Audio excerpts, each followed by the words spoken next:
I'd like to talk about why horror as a genre is appealing, and I think this is something that's an interesting topic and worthy of discussion. And I'm not sure that I'm fully equipped to deal with that.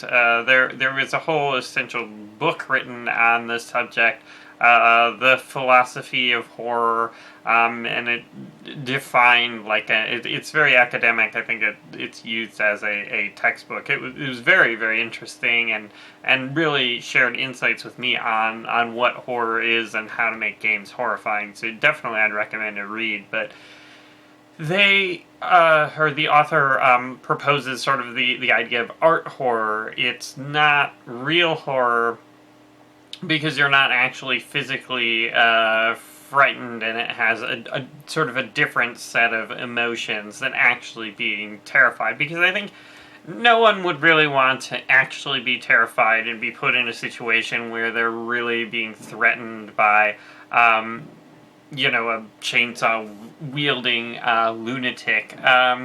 And so it's definitely interesting to think about why people want to be startled, frightened, scared, unnerved, uncomfortable, or being in this really terrifying space. That games and movies and books and everything can put people in. And so I guess I can only speak from my own personal experience, and to me, I think horror it's about challenging yourself and coming out,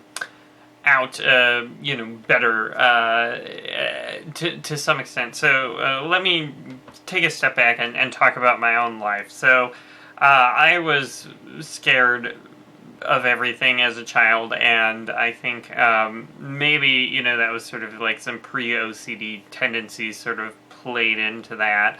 But even like I think it was like the Never-Ending Story. There was some wolf monster or whatever, and someone stabbed it, and there was real blood, and that was really upsetting to me. And even that, like, the He-Man movie, the live action one with Dolph Lundgren, which is pretty ridiculous, but I don't know, maybe that came out in like 87 or whatever, and I was 5 or something.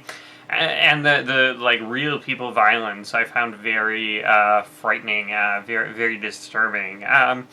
So from that, I was always sort of scared, and to some extent I wanted to like confront my fears. I wanted to be able to, up my tolerance and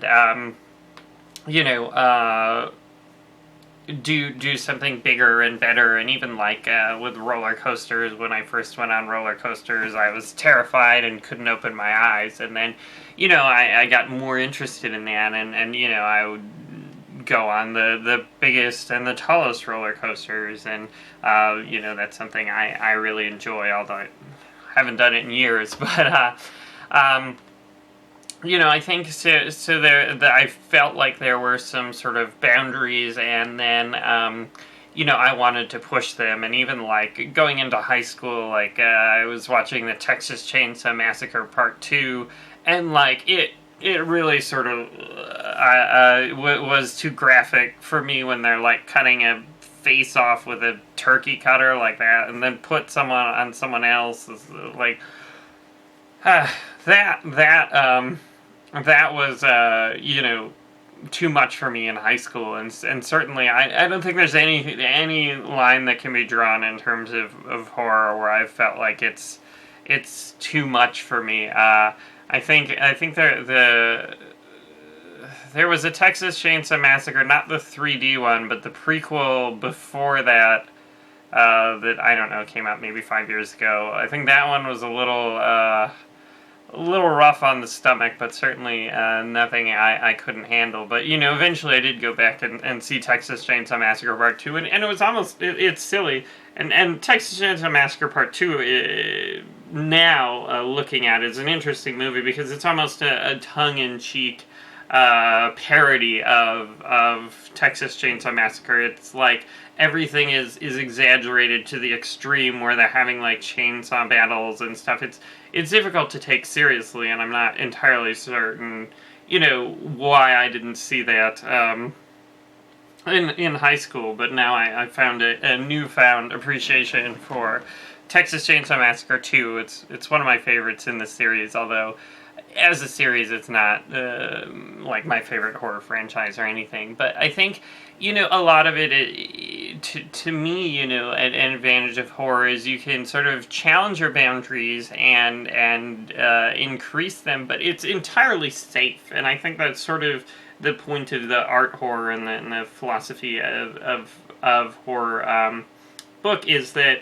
it's completely safe, right? You can watch the scariest movie ever, play the scariest game ever, and other than, putting some maybe disturbing thoughts in your head, it's not going to affect your life in any way. There's no negative repercussions beyond that.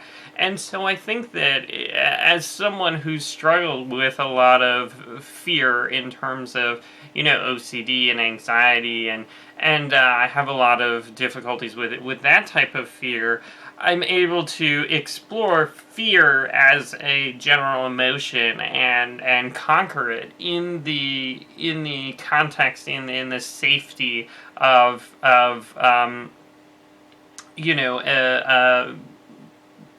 entertainment, basically. The DVD isn't going to eject out of the player and cut off your head, right?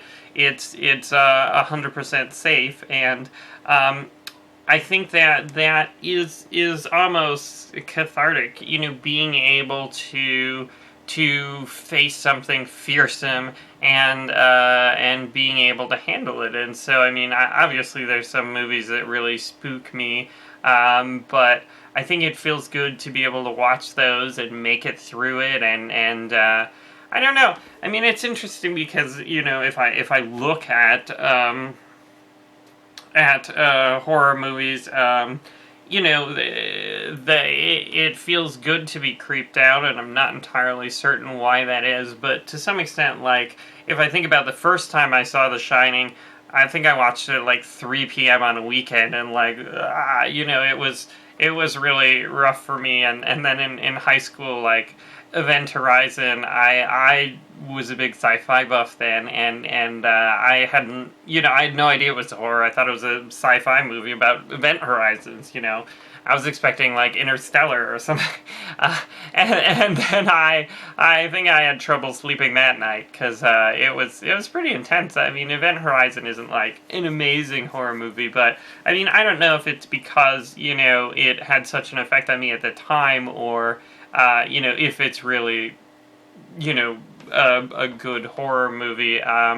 But I certainly enjoy it, and I've watched it more recently, and it's definitely something that I consider good or enjoyable to watch. But I wonder, is there merit to the creepiness? Is it is there a reason people like to be startled? And I'm not entirely certain if I can get to the bottom of that, even in my own thoughts. But at least one thing is, like, I think it's sometimes good to have an emotional response, and any sort of emotional response. Like, people like watching sad movies. I think, Still Alice recently, and I was like,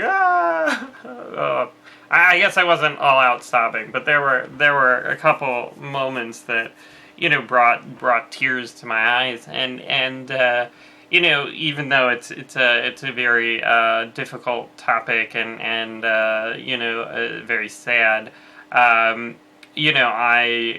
definitely don't regret watching the movie. And so I think, to some extent, just feeling an emotional response, I think, is almost like feeling a connection to the world. It's almost like feeling a connection to other people in different situations, even though they're fictitious characters. Presumably people have had Alzheimer's. People have been scared, maybe not threatened by, inhuman monsters or demons from, an alternate universe or hell or whatever opened by an event horizon.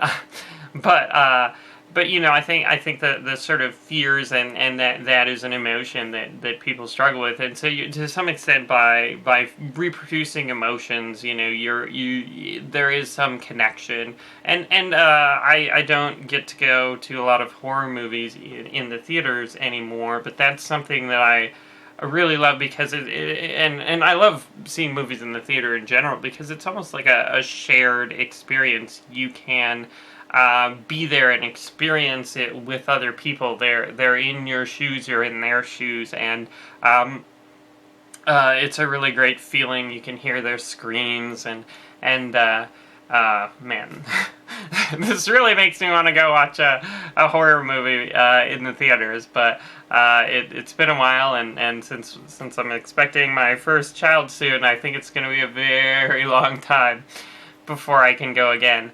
But I think, I guess, I went into this video thinking that I had all the answers, but now I think I have more questions than answers. But I think there is a lot of merit to horror as a genre. There's a lot of great things about it, and it's something that I am very passionate about, and I hope that you can see that passion for horror through the work that I've done, Neverending Nightmares and Devastated Dreams, and I hope to continue working in the horror genre moving forward. So anyway, thanks for watching.